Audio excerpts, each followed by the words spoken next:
understand Filipino, it would be the language.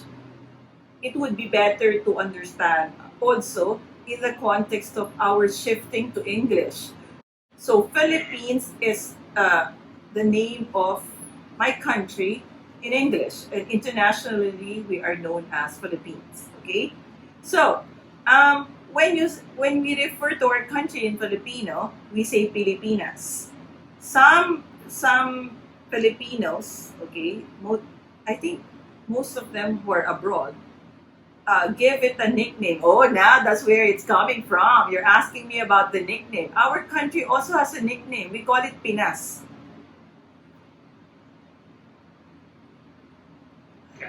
So when you say Pinas, we're referring to the shorter version of Pilipinas. Okay? So Filipino, the name or the concept of Filipino, okay, has two meanings. Okay? In English, the citizens of the Philippines are called Filipino or Filipinos.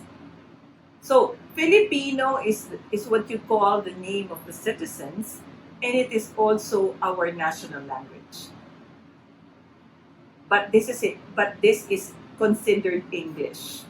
So my nationality, or I am a native Filipino, so I can say Filipino ako. I am a Filipino. Filipino is the name that we call ourselves in Filipino as the citizens of the Philippines. All right. The distinction is in the P and the F because the P is the sound that we have in Tagalog where Filipino came from. That's what they say. So, the majority of the words in the Filipino language came from Tagalog, but we do not have the letter F. The sound of the letter F was brought to us by our Western colonizers. So our own alphabet, which we used to call Tagalog, okay, or Abacada, did not have the letter F. And the sound of the letter F is closest to the sound of the letter P, which is Filipino. That's why we call our country Pilipinas, and then we call ourselves Filipino. Okay. As we move along, you will also understand that, of course, the language evolved because of our history. Okay. So, our national language is called Filipino, okay?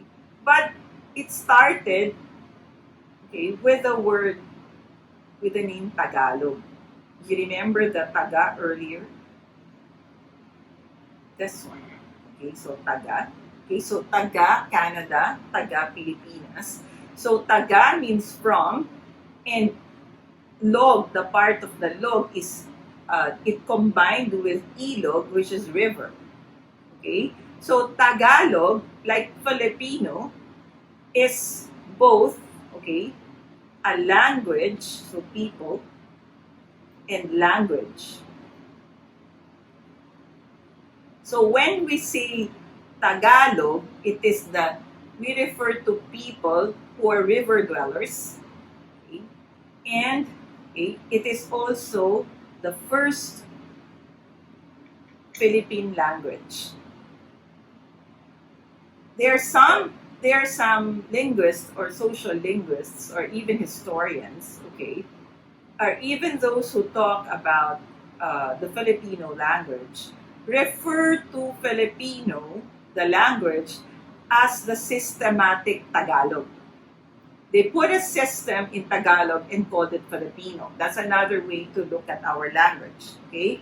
So, many of those who speak Tagalog, this language, okay, came from the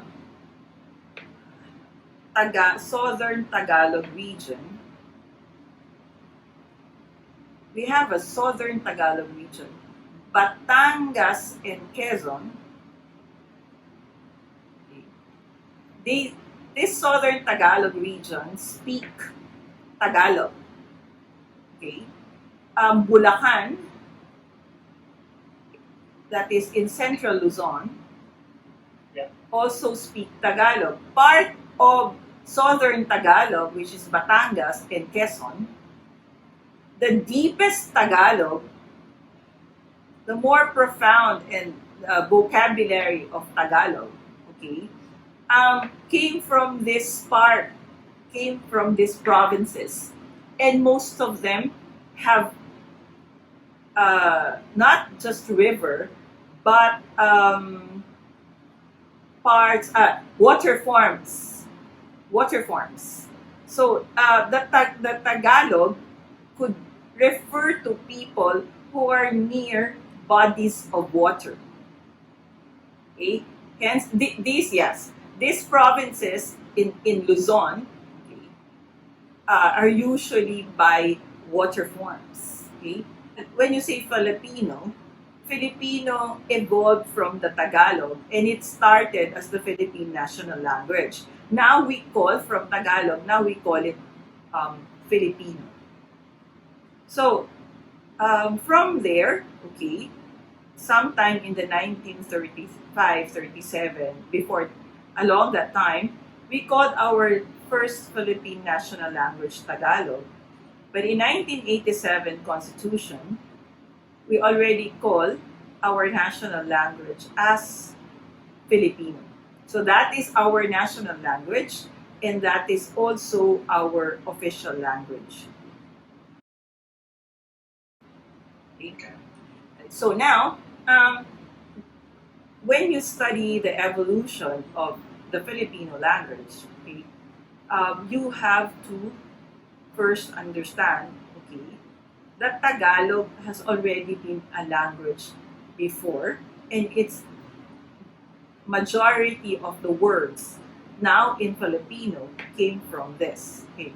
Before the Spaniards colonized the Philippines, have you been to Port Santiago, Intramuros? Yes. Okay. So you already had a bit of history Yeah. of the Philippines. So Spanish and then Americans and then Japanese. So pre-colonial period, before the Spanish times, okay, we already have our own system of writing, okay, and we already have our own sounds in Filipino. And our system of writing, which is in syllables, is called baybayin. Okay? Baybayin, slow pronunciation, is actually by the beach or by a body of water for that matter. If I pronounce it faster, baybayin, okay, baybay for that matter, or baybayin, is to spell. Okay. Okay?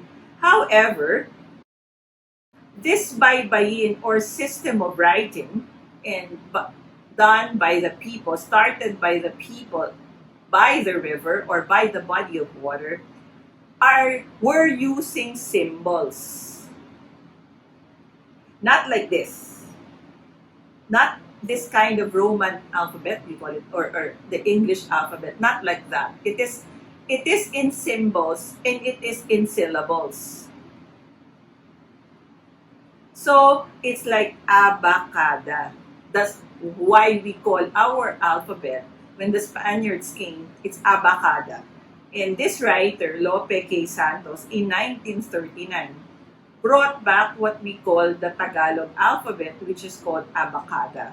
But really, it started with a system of writing that is called baybayin, symbols, and it's similar to the way Indians write. So then we only have 20 letters.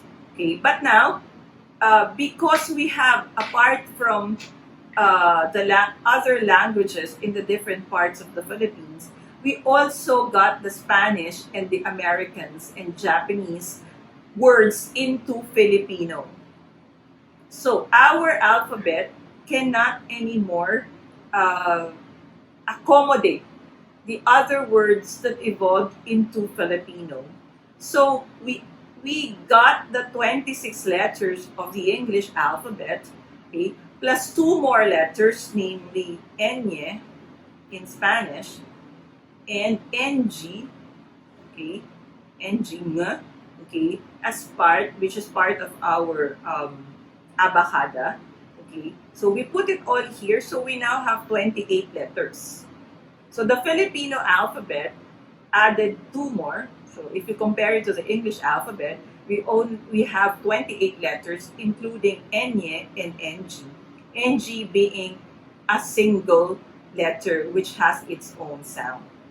So this is one of the ways to look at the Filipino language and the words that are in it. So we have, of course, as I was saying, Tagalog, okay, and in different languages in the Philippines, in Ilocos region, so you have Ilocano, in the Bicol region, in Cebu, okay, in Iloilo, which is another province in the Visayas, very near Cebu. So, and then of course, Spanish and English. They did not include Japanese, but we also have Japanese and then Chinese influences. But there's other linguists that say that our Tagalog has a lot of Malay or Bahasa in it, which is true. No, there are a lot of words in Tagalog that are also in Bahasa. So this is how the language evolved from Tagalog, and there are a lot also of protests. When we made Tagalog as the national language, there are also a lot of protests from this part of the Philippines, from Visayas, so Cebuano and Iloilo, Hiligaynon, because they say, why would you make Tagalog the national language when there are a lot more Visayans than Tagalog? Okay, that's another whole round of one big debate. But for now, we have Filipino, which came from all these influences. Okay, so far, are you still with me? Yeah. Okay, good. Oh, that was quite a long history. Okay, so maybe we make it more interesting.